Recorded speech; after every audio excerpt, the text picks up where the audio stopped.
am Gugu Majija. I'm a candidate attorney at Pugube Pierce Masitela Attorneys, and I'll be speaking about the effects of POPI on direct and electronic communication marketing. Obligations on businesses after the enactment of POPI. The Protection of Personal Information Act requires that all businesses protect the privacy of personal information. Businesses are required to ensure that all information that they've collected from their consumers is kept secure against the risk of loss, unauthorized access, or interference. The effect of POPI on electronic communication marketing. The enactment of POPI will have a huge effect on the way in which businesses can market their goods and services, and in particular, how they use direct and electronic communication marketing.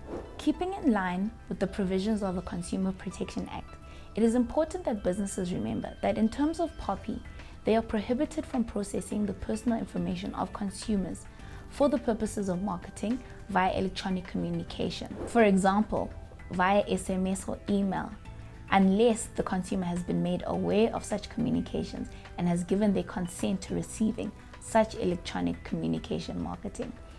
If they have not given their consent, this is unlawful in terms of POPI, and there are penalties that businesses will face.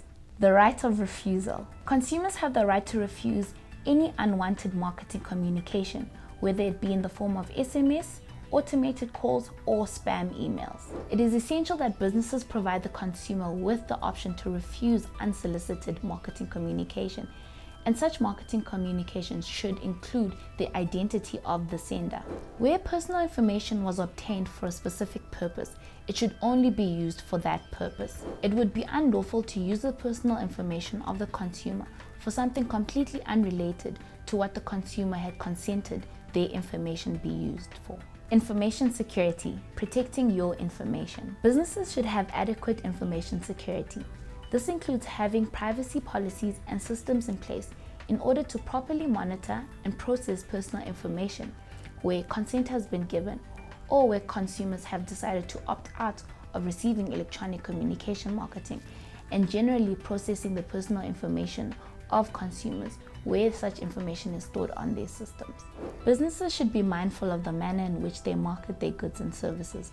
It's imperative that they ensure that any form of marketing is kept in line with the provisions of POPI.